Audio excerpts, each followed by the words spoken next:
like to be part of the cool scene? Would you like to hang out with the in crowd? Impress friends with your knowledge of all the new groovy bands and solo artists? Well, you've tuned your dial to the right frequency. This is the BBC. That's right, it's Bailey, Braggy, and Girl. Unfiltered and undiscovered.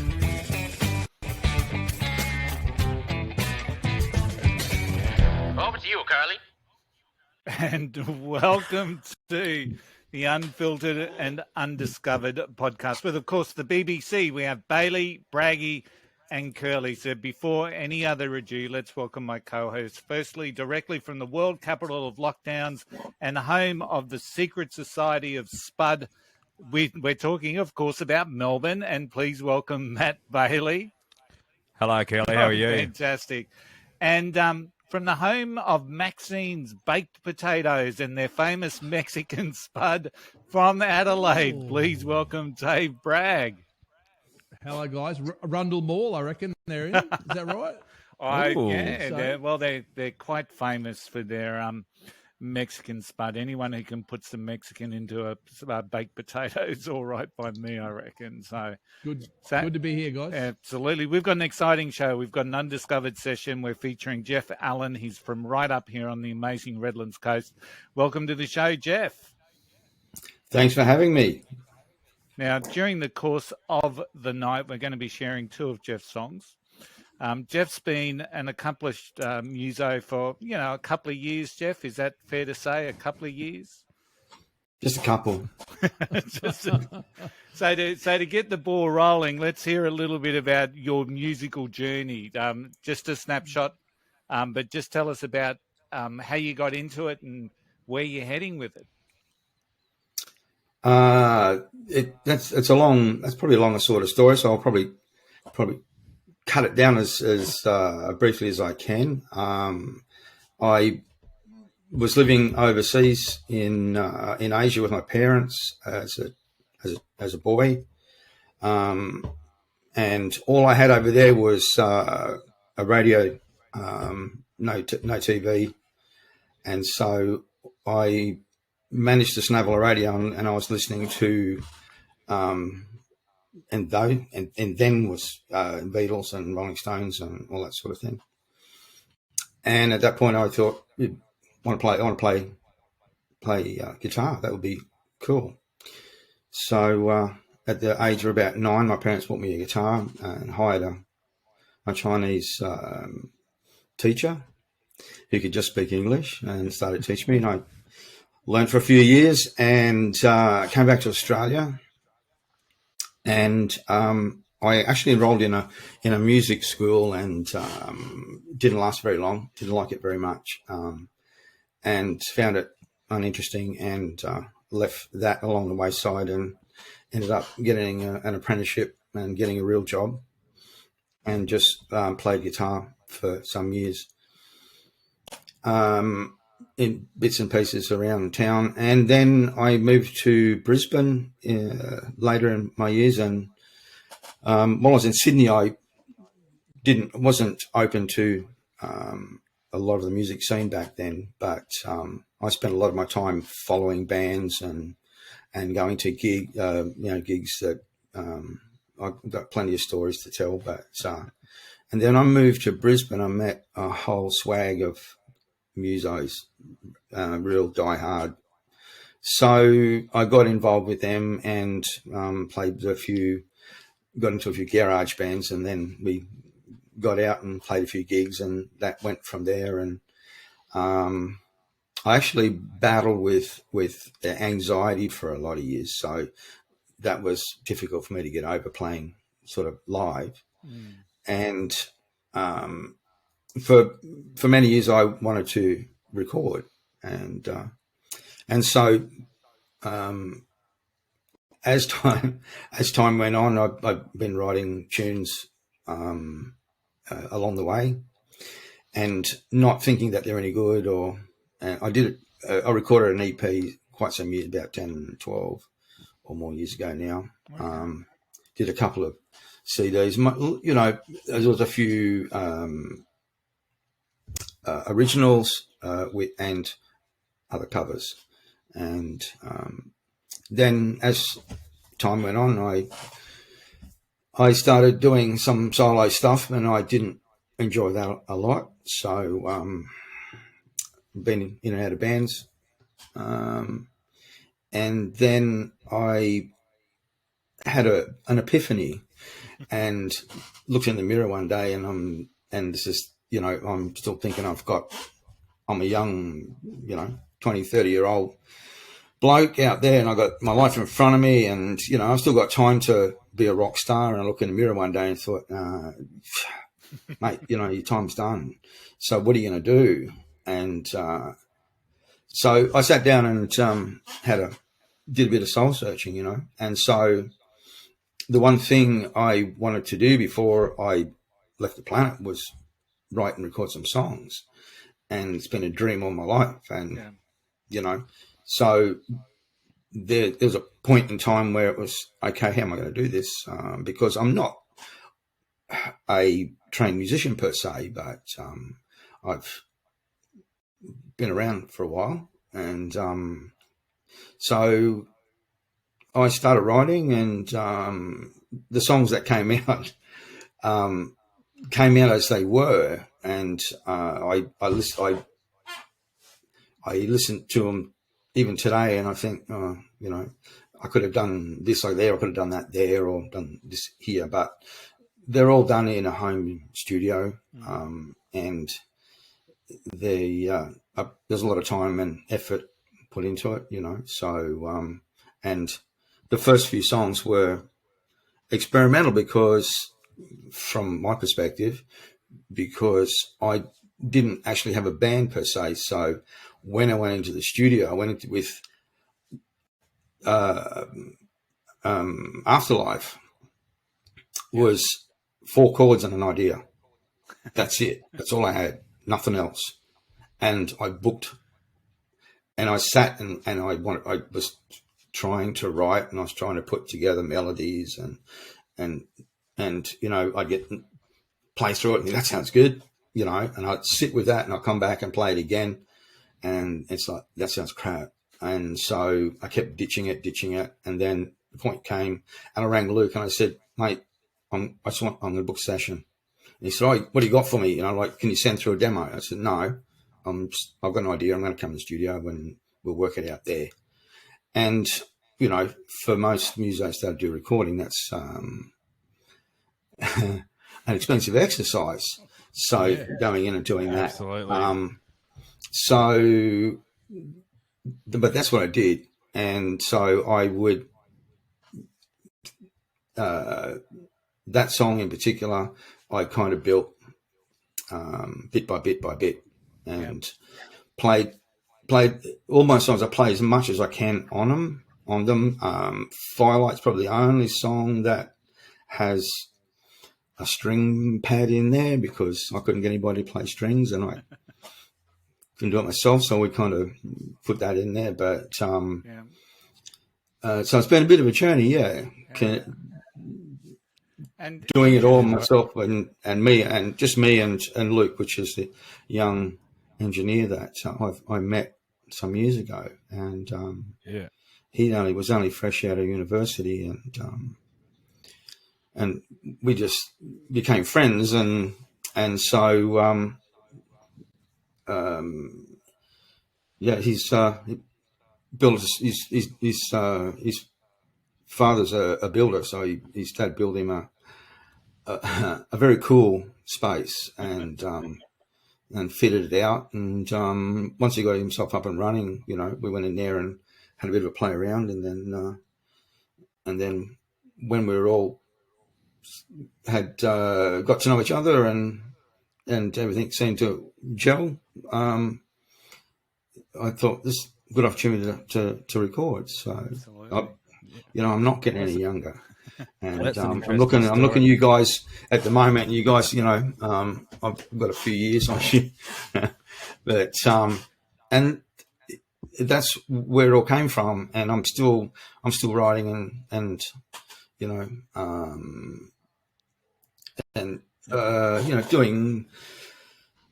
putting myself through courses, and songwriting courses and stuff like that. A lot of it's online at the moment, but I'm a bit choosy about, where you spend your money. And Absolutely. but I've got a lot of music. Absolutely. I've got a lot of muso friends that help me along the way. But Yeah. most of those songs are just predominantly myself and Luke. My brother has done a majority of the lead work on there, and the female vocals. Those two ladies that thankfully donated their time and their vocals to bring it all together. So It's a very, very interesting story, Jeff. I enjoyed that. Really resonated with a lot of it as well. And I think one of the things is the age thing. You said you're too old to be a rock star, and I think that stops a lot of people. They get to an age and they're like, "Oh, I'm too old. I'm not going to do it." And I think that you're never fucking too old to do anything. And just I completely get where Jeff's coming from there. You want to leave something behind. When no one was getting any younger, you want to leave something behind. I know one of the things that inspired my thing was my daughter said, "Dad, stop fucking keep saying you're going to do something, actually do something." Yeah. Yeah. The other thing I think that's important. Yeah. The other thing that sort of resonated with me was the anxiety piece. So, how many people find solace in their creative arts, no matter what it is, whether it's music or book writing, because of they've got they suffer from anxiety or other forms of mental health. It's a really important, I suppose, strategy or a what's the word I'm looking for? Therapy for people. So, yeah. So Jeff, you're a guitar player then, obviously. That's right. Yep. Yeah, acoustic guitar player. And when you play solos, is you just you and your guitar, like singer songwriter style? Or do you when you play live? Yep. When you do, I mean, I know there's not much live stuff happening at the moment. Yeah. But when you do, it's just you and your guitar, or that's right. Yeah. I played locally. I had a mate that had an Italian restaurant in a Victoria Point, which is like a suburb. Yeah. And on a Tuesday, I was on my own at that stage, and on a Tuesday night, I'd go over to the restaurant and I'd sit in a corner with a guitar and play and sing, and he'd feed me and give me beer or wine. Paid with a feed.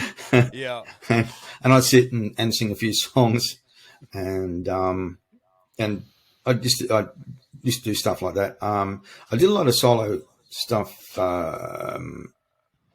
There's a bar down on the marina, and I played there for quite a few years, just on a Sunday afternoon. Yeah. But just me and the guitar. I used the stomp box for a bit, but no effects. And then, like not today, like you've got your loop stations and things like that. I've got all that. I still like just playing me and the guitar and a stomp box. Absolutely. Well, let's. Did you Sorry. play covers? Did you play covers or originals live? Mostly covers. If you listen to my the songs that I've got out at the moment, I consider those songs studio songs. Yeah. So, yeah. Wow. Not to say that I couldn't play them live, but I think we're all relate here. It's very hard to play originals live, as in like venues don't want they don't want originals in some places. Absolutely, it's unless you. Yeah, that's right. Unless you've got really catchy, well put together pop tunes or blues tunes, like something that's really kind of in that genre, that area, and it fits in with the songs that you're actually playing. It is difficult. All right. And I can imagine what the bands in the day were like, going out writing songs and playing nothing but the original tunes, and then throwing a few covers in there just to keep everybody happy. They all would have done that for sure. Yeah. Yeah. Absolutely. Yeah. So let's put Afterlife on, and then we'll get back to the chat once we've listened to Afterlife. So this is the song Jeff put out in 2019. It's available on Spotify, and of course, those links will be in the show notes. Oh, for it to be 2019 again. Yeah.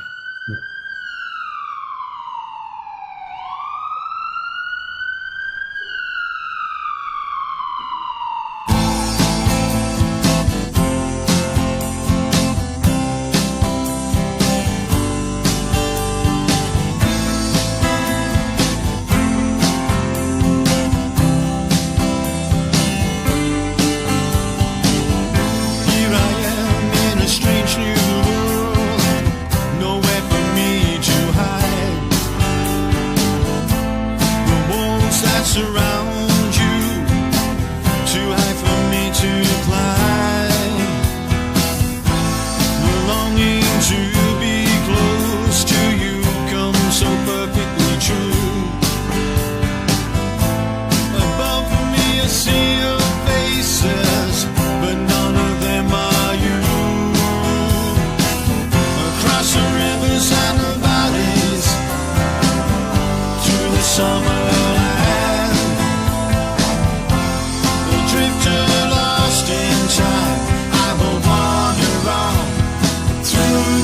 Afterlife.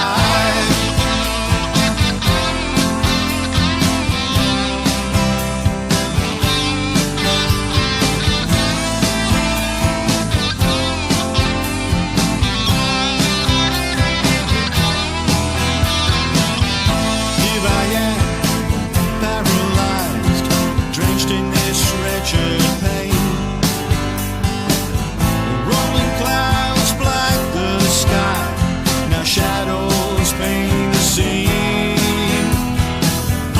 In the silence behind the storm, I hear a lover's call.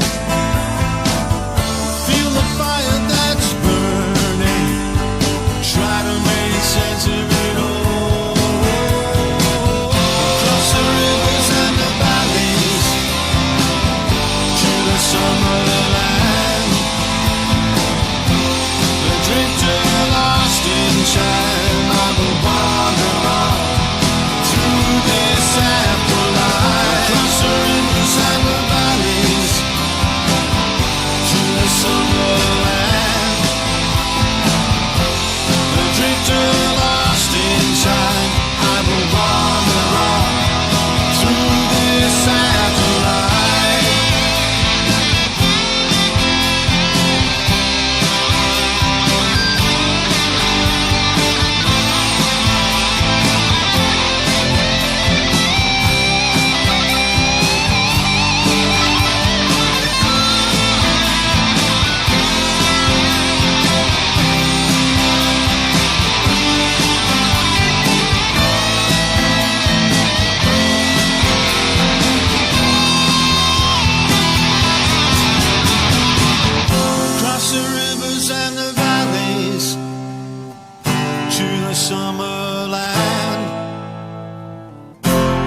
Drifter lost in time, I will wander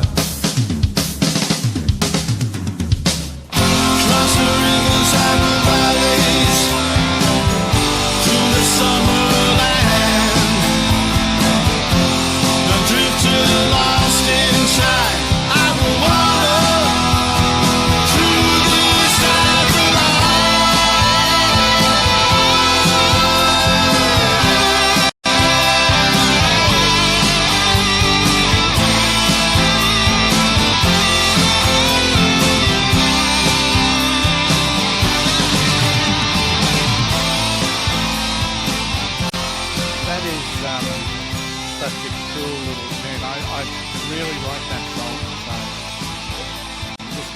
Bring the volume down so we can start talking. Dave, where's our musician gone? I've lost you on the screen, mate. So Me? I can still see him. He's there. I'm interested to understand what were the influences in that song for you, Jeff? Oh, I'm glad you asked that. How long have we got? I'll I'll try and bring that together quickly. When I played my last duo, I played with Mike, the other guitar player, used to play with me. His friend, he had a friend. Her name is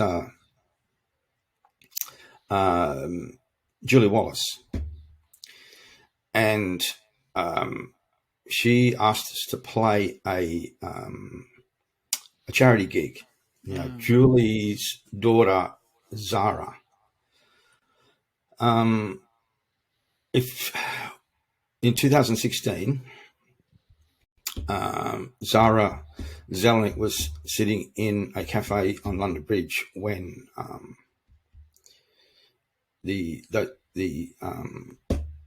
terrorists hit London Bridge and started killing people. Yep. She lost her life that day. And so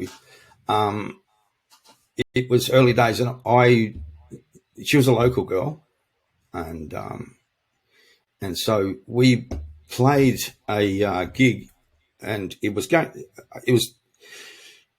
Julie and her new husband then were putting together which is called Zara's Sanctuary, which is today raising money for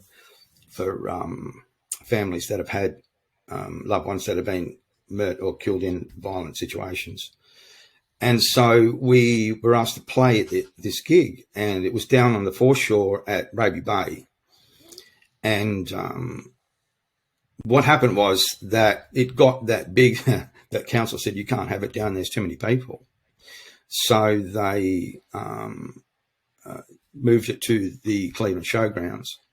So I don't know how many thousand people came. Wow. There's 2,000 or 3,000 people went through that night.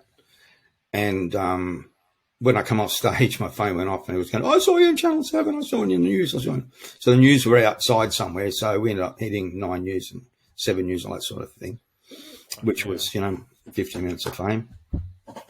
And so from then on, we've been supporting them. We were supporting them doing charity gigs for them. And so talking to Julie and hearing about how Zara lost her life and, the family, it kind of hit a nerve. Yeah. So that's where that song came from. And it came from and I sit and think about what it would be like if it was me lying on the ground that day. Yeah. Yeah. So that's that. Absolutely. And that's where that came from. Yeah, I get a little bit emotional just talking about it. And you can see, yeah, you would. So one of the things that I really love about this song, and it sort of hit me the other day. I was out doing a walk with my wife, as we want to do, and there's just something really I really like the song, and it sort of starts. So I've sort of equated the song into like a Sunday session, right? So bear with me, guys. So it's to me, it's like a Sunday session because it starts off really chilled. It starts off really mellow, a bit of an acoustic, and it sort of lulls you into this false sense of security. And at the same time, it's sounding strangely familiar. The chorus has got that strangely familiar hook to it. And so the first chorus, then you get a little bit of a tease of a guitar, just a bit of a guitar. The second chorus, however, what I would call this dirty undercurrent of music starts happening underneath it. You get a real sense of the build up grunge. It's almost like grunge. It's almost like Jesus and the Mary chain decided to plop in underneath, right? So you've got this real dirty undercurrent that's really starting to happen. And then the guitar solo sort of lifts itself up above the grunge. The drums just, that last little bit of drum work that sort of kicks into the final bits. And then you've got your vocals that just soar. And that's the way you'd always want to finish a Sunday session, on fire and on top and soaring. So, So Jeff, That's what I noticed about it as well. I think the second chorus had the electric guitar in the chorus, or maybe it did it in the first. I just noticed it more in the second, and then that solo, and then production Matt went into gear, and I'm like, once this solo's building, and I knew it was going to drop, and it did, and I fucking loved it. There's just nothing, and it's just the one strum acoustic guitar. And then your vocals, and then I think there was drums slowly coming back in, and then back up to the build up. So I fucking love that. I love the solo. Let's get up all the way here, and we're gonna drop it back here, and then fucking boom, like a roller coaster. So good. The drop. Humans naturally love a drop. Yeah, we do. It's true because it goes away, it comes back, but you know it's coming back. So it's like you're predicting the future because you know it's going to come back, and that's what's so pleasing to us. About a drop in music, when it breaks back, you go, "Oh, it's coming back." I know. Just like an EDM track when you get that build up in a club, and then bang, and then so Jeff, bang. Jeff, who else have we got on there? So you're playing the acoustic, and you said, was it your brother playing the lead lines, or? Yeah, I had. Look, I play lead, and but I don't. The reality is I don't play like him, and so. His feel and style technique is different, and everybody's is, and I'm more if I was to play lead, I'm more a slow hand. So I'd be cool on blues and stuff like that, but I wanted, that song needed that. It needed a bit more. I needed some, the oomph. I was trying to portray what would have happened. Do you know what I mean? Like I can imagine being hurt, and it's not necessarily like hit by a car, or I could have been anything, but lying on the ground bleeding, knowing that you're not going to make it, and apparently it was actually quite violent. So I kind of wanted to portray that as well. So the guitar in it's actually quite aggressive, and it's rough, and it's messy, and we had some really nice clean leads, and it was I thought that's really cool, but it's not portraying the song. I want the song to be like gritty and like and it's a guitar song. There's nothing much else in it. It's me, Luke on drums, and we all collaborated. I did all of the rhythm stuff. The bass, are you playing the bass as well? I do on some of them, but most of it I kind of work it out. But I get Luke played bass on that because he came up with a pretty cool bass line. Between us, we all sort of collaborated and worked out. And he and Luke's.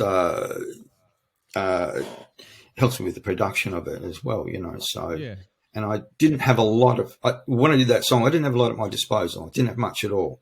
So, I had a few acoustics, the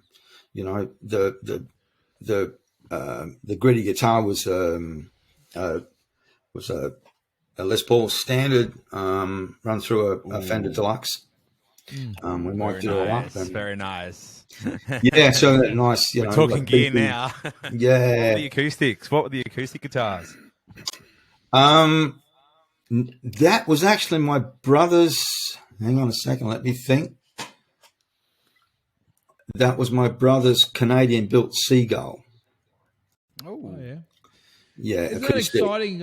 Isn't it exciting, Jeff, when you got your song and you take it to other people who are going to play on it for you, and they hear it, not maybe not as you hear it, but I just find that part exciting when they see what they bring to it. They always bring other people always bring something that you're not expecting usually, and you go, tell me about it. Thought that, yeah. Because I hear female vocals as well in the chorus. Was there female vocals in that? No, just backing vocals. That's my brother. I can hear like your brother. That's my brother. He's got a great falsetto. Yeah. So but between the walls or something. Yeah. Look, I don't. My fault. Yeah, my upper register isn't that great, particularly as I'm getting older. So I find that more difficult. But that particular song, I just wanted to try and do as much as I could with what we had, particularly putting it together in the studio. So I didn't want to have to go out and book more studio time and then go back out and go, okay, well, so I got a little studio at home that I play around in. I used to record it, but I don't much these days. I go to Luke's and record there. Yeah. But that whole song went into the studio very, very different to that. It actually, it is a metamorphosis, you know, like kind of, it actually created its own personality. Yeah. And it was really a really cool process, you know. So and getting used to the whole recording process all over again. Yeah, because it's been a lot of years, and so because I've recorded before, but and actually in a quite a big studio and quite a big space, and I recorded with a band, so you know I had bass player, drummers, and backing vocalist, you know, had all that stuff. But this time I didn't have any of that. I didn't have a band at all. It was just me. Did you feel better just having you? Sorry? Did you feel better just yourself and Luke and not the band? Mate, yeah, actually I do. Yeah. I always listen to it and think, you know, like I could have done better, but you know, the songs that have come out as they are, and I had to make a call and draw a line in the sand and just say to myself, well, that's how they're coming out, and you know, like and once I started that process, that's what I do today. I still don't have a band, and we go into the studio together and we work through it. And so is Luke's studio like a typical studio, or how's it set up? Because I think the environment of a studio is very important for a musician as well. It's a professional space. It's a home studio, but you know, I've got like a double garage out the back, and I've actually, when I bought this house, I had no side access, and I had this double garage down the back that was empty, and I'm thinking, I can't get a car, I can't get a wheelbarrow down here. Like, what am I going to do with the shed? But I already had the plan to put a small studio in there, which I have done. I've had it for 20 years. And it's a rehearsal space for me now. And but Luke has it's actually a very professional space. He's got he's got a lot of professional gear in there. So you know, he's got a good he doesn't have a vocal booth per se, but he's got a really good dead space for doing vocal work. The studio is a really odd shape, so it works really well. Yeah. Sorry? Yeah, that's what you want. And that's what you want. That's what I was getting to. Like, I found like a traditional studio very like overwhelming, where I record now, it's just at a guy's house and he's got a studio set up. But, you know, he's got fairy lights set up. He's got like a lava lamp thing. Like, it's very home feely, and like the environment, it's so important for being a musician or in any creative space. It's very important. It's very important. Yeah, it's got to be when you walk in, like when I walk into his space, I feel I'm more at home and more comfortable in there. I do in my own space. Yeah, and you go in there and it's you know, he's got a big lounge in there, and he's got guitars hanging around the wall. He's got a drum kit. There's a kit set up. There's always a kit set up. And he's, you know, amps and you name it. And so just like then you go in there and, you know, you go in there, t-shirt, shorts, no shoes, you know, like really comfortable. Yeah. And I go to that's because you're in Queensland. That's why. Absolutely. Yeah. All right. So that's why you got no shoes on. let's get our second song up and running for tonight. This is a song. So Jeff released Afterlife in 2019. he backed it up in 2020 with an EP called Firelight, I believe. But we're going to play Run for Cover from that particular EP. So here we go. Whoop. She stole a piece of my heart.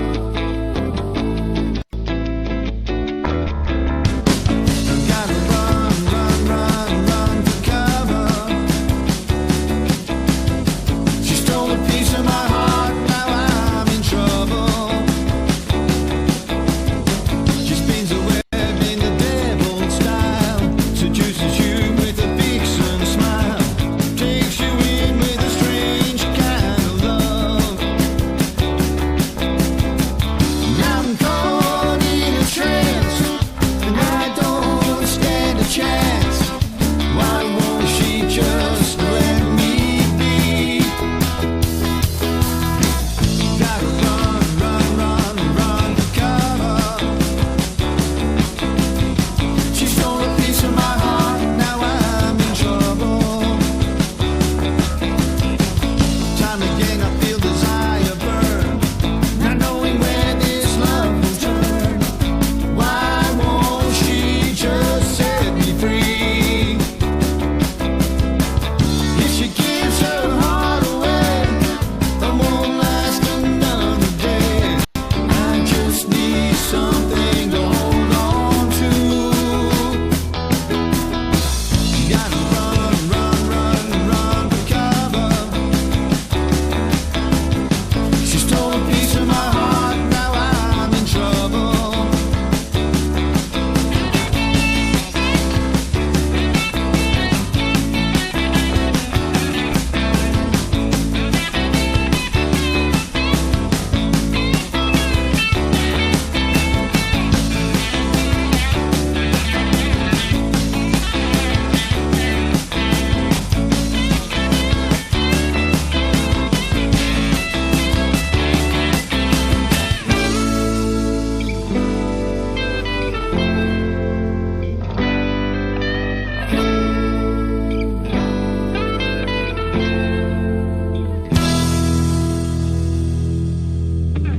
Gotta run, run, run, run for cover.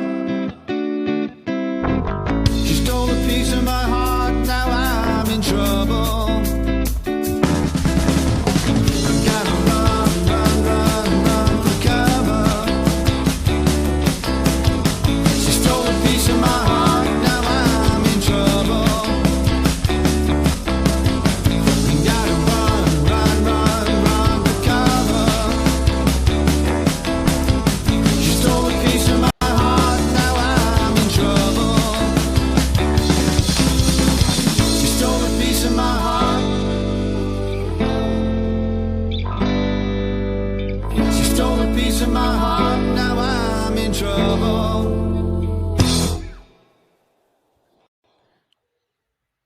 Yeah. You're in trouble, Jeff. I'm a sucker for a 3-minute pop song, man. I love that. It's probably Favourite one of my- yours, my- Jeff. Probably your least favorite, is it? Yeah. It's probably my least favorite, that one. Yeah, it's Why is that? because it's cheesy and cliche-ish. Yeah. But as But cliches are cliche for a reason. They work. the whole even the music, because I had all that recorded and I'm thinking, it's just a little bit cheesy and anyway, I You got ended up some pretty deep. You got some pretty deep songs on your album, especially now hearing the background to Afterlife. So it's a little bit lighter, obviously, but we all need a little bit of lightness after that heavy shit. I think sometimes. Yeah. I think the punters would love that song. You could I think almost see the carnage on the dance floor to that sort of Oh, a yeah. song. Yeah. Yeah. It's interesting. It's majority of the like my friends, people that know me, Yeah. they all love that song, and I think, what? I know. It's always the way, isn't it? Well, I got Yeah, two I- text messages today, Jeff, and both of them were, "Are we playing Run for Cover tonight?" So both of these guys sort of, that's what they wanted to hear. So I think what it is that it's probably those other songs, Jeff. You've put so much work in. I can tell, especially the lyrics. So much of your heart's in it. And this one, maybe you haven't taken as much time. You write, so you think, oh well, But sometimes those little things that come out, it's a throwaway, but it's a good song. it's a little gem. Freaking, I want to hold your hands, just a throwaway song, and Now, were they female vocals on there, or am I hearing shit again? There is female vocals in that one. Okay, cool. Yeah. Yeah, and that's your brother on the solo again, the lead guitar. Yes. That's He's his leaving his footprint. That's his Yeah. That's his country coming out of him. He's Love a bit of country. he likes his country guitar. Yeah. So and it does filter out from time to time. And when he played that solo part, Luke said, "That's really cool. It's a bit different and nice." And we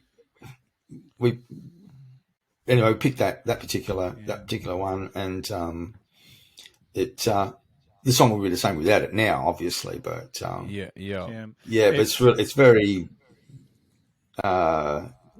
it's very different. And so we've had some commentary. We've had some comments on the live stream from a lady you might know, Jeff. So Karen saying it works. I've always loved it. So that's Karen Howe, Jeff's wife. Oh, so it's always worked. She loves the song. It's just that it's not sitting quite as well with yourself. So the question I want to ask for the first time tonight. Tell me about the artwork. The artwork on this EP. That photo. Did you take that photo? Looks like a caravan park there. Yeah. Yes. Yep. Yeah. So does that have a story to any of the songs?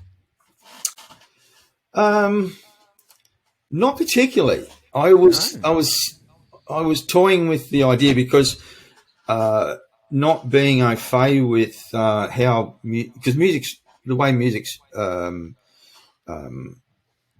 portrayed now, like the way that it's marketed is extremely different to the way it was in the day. And there's so many different companies out there, platforms.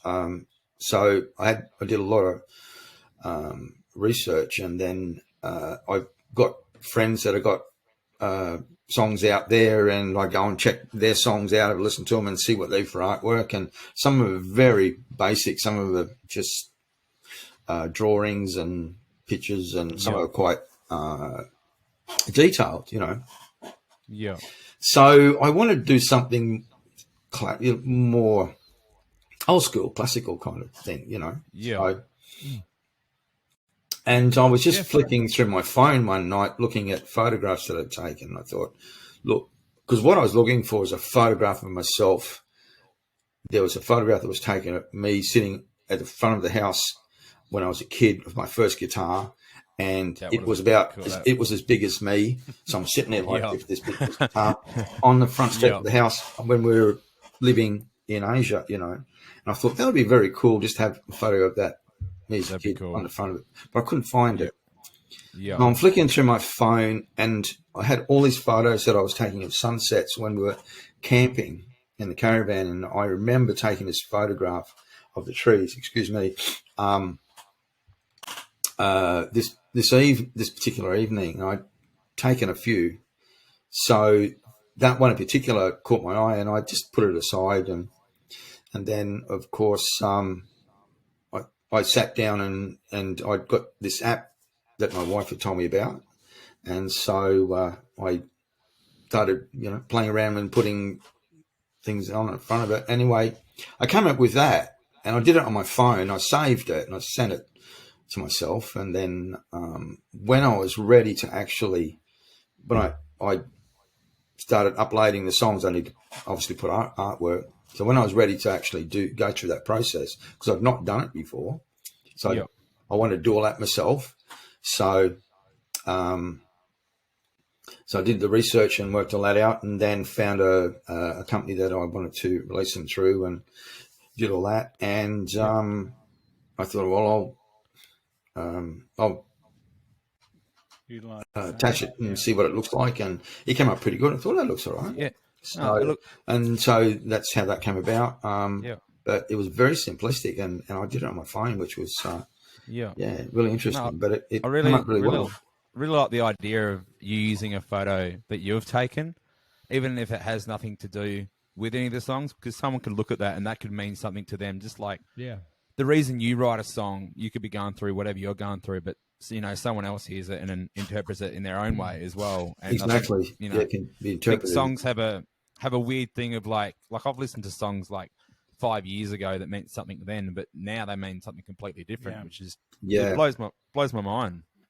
I got a question. Welcome back, Dave. Yeah, it's all right. When you Bailey's written some songs, and I've written some songs. Curly's written a book. I'm interested in when you get your ideas. What is it? A certain I know I would get them early in the morning all the time because my mind was fresh. So when you're writing those songs, coming up with ideas, you need another verse.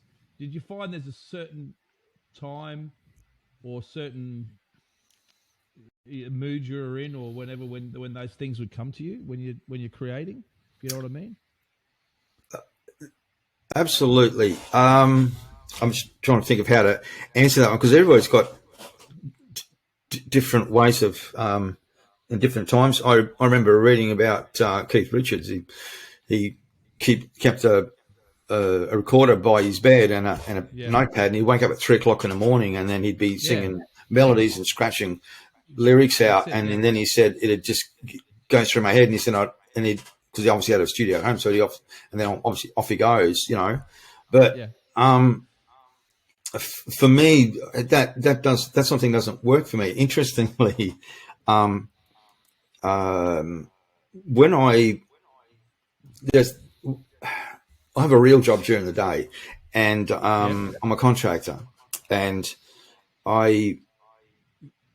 in a couple of my contracts, I generally I'm alone for quite a bit of the day, so there's nobody around, and I started because it was a time where I was just and my work, it's not rocket science, so I do what I do every day, and so at that point I've got no distractions, and if I'm got machinery, I've got earmuffs on, and the whole world's shut out, and I'm walking behind some machinery. That's generally the time where my mind starts to wander, and that's the time where I start coming up with ideas. And it got to the point where I have to keep a pen and paper, or I actually do it on my phone. I get my phone out, and people are going, "You're on your phone again," and I'm frantically trying to write something in my notes so that I don't forget it, or I stop and I'll sing a melody or a lyric or something onto my phone, or I scratch it down onto a pad. But I keep a pad because it was quicker for me just to scratch onto a piece of paper and stick a pad in my pocket and then keep working. And a lot of the sort of Afterlife and Run for Cover and that I wrote while I was work, but generally lyrically I did write Run for Cover at home at some ungodly hour. Well, most of the lyrics on some ungodly hour one night while everyone was asleep, and I had a lamp on in the lounge room. Typical musician. sitting there, and I'd yeah. have headphones in and play it back, and I think, yeah, that'll work. Yeah, I'll try that, and then go into the studio and then sing through it and change a few things around, and but generally, yeah, I don't sit down in a space and write. Some songs come out real quick, and other ones you ponder over for ages. No, change that. Yeah. Lyrics don't. It's not something that flows to me quickly. So, I do sit on them for a bit. But once again, like a lot of songwriters, I guess, and I've spoken to quite a few over the years now. They'll write something, and then once again, it sounds great at the time, and then you come back, you sit with it for a bit, and you come back and try it again. It's like, no, it doesn't work. I'm not happy with that, and you go back and you throw it over your shoulder and it's start hard again. work, huh? Yeah, it's hard Yeah, work. and I still do that to a degree today, but I'm starting to realize, starting to say, okay, I've got this, I'm happy with that. Particularly when you go in the studio and you sing through it and they play it back and say, oh, yeah, that works, Well, not to get too tied up in the trying to get it exactly right, because I go in there with an idea in my head, and what comes out is nothing like it, and I'm okay with that, because it's actually it's like building a house. It kind of builds, and everybody puts their bit in, and it gets bigger and bigger and bigger, and it's it's interesting process. Have you ever written a song in one melody, but then you've gone into the studio and you've changed the melody, and you've had to sort of unsing the old melody to sing the new one? Firelight was that? Yeah, wow. That was a shocker. Yeah. Yeah, Luke was getting shits with me. You got to sing that again. I said, You've got to say it like this and sing this like this. Yeah. Yeah. Look, he's really good to work with. He's very diplomatic when he talks to you. He said, well, mate, that was really good. But look, I've got an idea. We need to probably change this around, and and I've got to know him now. And I said, that was crap, wasn't it? Like I was a bit flat, or this wasn't. You kind of. We need to be, not, you need to be going up, up a third. You need someone you can fifth. trust, and you need someone who's honest in the studio with you. Yeah. You can't. You need someone to say, "No, that's shit."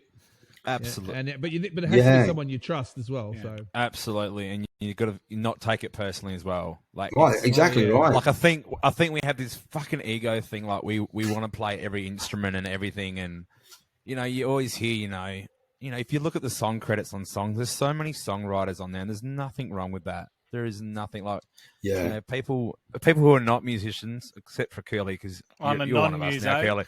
No, you're one of us now. But Curly's written a book, so he's creative as well. Yeah. So no, absolutely. Like, and I don't know if Curly's had help on the book, and if he did, that would be okay. That's the thing. Like only in a lot the spelling. I'll be your spell check. Braggy, mate. And on that note, guys, it's we've been going for 53 minutes, so I need to wind it up. Absolutely. So, Jeff, just so everyone knows, we've added Jeff's songs to the Unfiltered and Undiscovered playlist on Spotify. They're absolute crackers. I actually really like River of Lies as well. It's I sort of liken that to an upper. What's the word I'm looking for? Like, it's a love song that's just gone wrong, and not, but anyway, it's another fantastic song. So, so we've added them to the Undiscovered and Unfiltered. Unfiltered and Undiscovered playlist on Spotify. We'll also add them to our YouTube playlist. Don't forget, we've got the protest songs out there on playlists on Spotify and YouTube. Jeff, if anyone's wanting to make connection with you, what's the best way to do it? Email's probably a best way. Yeah. Did you want Yeah, me to Go for it. Drop it in. Drop Yep. it like it's hot. It's info at ncentertainment.com.au. Excellent. And of course, we'll have your individual Spotify songs links in the show notes as well. Jeff, very enlightening podcast. It's Jeff, it's fucking so fascinating so good. finding out about Love songs. it. Yeah. Fucking love it. I could talk to you all day, and I can't wait to get you back on. Well, we almost did. It's 55 minutes. Getting back on. So when's the next lot of music coming out? Sorry? When's the next lot of music coming out? Well, I just quickly, I've had a song that I recorded, and it was just me and no one else, me and Luke. So I played everything, did all the harmonies, everything, all the vocal work, the whole lot. So we're just talking about musicians wanting to do the whole fucking thing. I did. I wanted to do that so I could prove to myself I could do it. I did, but I didn't like it. And it was I don't like it. No. So I hung on to it. So what I've done now, I stripped all the vocals and all the harmonies out, and I'm turning it into a instrumental. Oh. So So stay tuned for that, because I done all the guitar parts and it needs a little bit more in there. And I've got another song that I've just started. So it's my songs all tend to be a bit dark, but it's another dark song. But the instrumental's a bit lighter, so something different again. So each time I go in, I try and do something different. Sorry. Stay in contact and let us know, and we'd be more than happy to chat about it next your next lot of release. So, final words from Bailey and Braggy. Final words. Fucking really enjoyed that, Jeff. That was awesome. Can't wait to have a drink with you up in Brizzy one night. And that's it from B. Yeah, excellent, mate. Just keep doing it, Jeff. Yeah, keep recruiting. We've got all the tools we have now this day and age to keep doing that. So you can be an old rock star. Oh, why not? It's going to happen someday. It's going to be someone. Absolutely. Yeah. Fucking right. So you look never too old. Absolutely. So for all our listeners out there, you can now connect with us on Facebook. Look for the Unfiltered and Undiscovered Facebook page. Jeff is the king of the music trivia at the moment. So every morning we're trying to post a bit of a music trivia question to get some people thinking. So Jeff's winning it by a country mile. We're on YouTube. Just look us up, Unfiltered and Undiscovered. And, of course, we've got our upcoming shows. Next week, we've got Mark the Producer from Freestone. Producer Mark. So over the next couple of weeks, we've got some really exciting stuff. We've had an Undiscovered session. We've got our promoter, our producer, and our punter. You could call Big Stu the punter. And on top of that, we've got Blind Season coming to us from Detroit in Michigan. So that's going to be just awesome. Can't keep up. It's great. So subscribe, press that button, and we will see you all again next Thursday at 6:30. See you all. See you guys. Bye.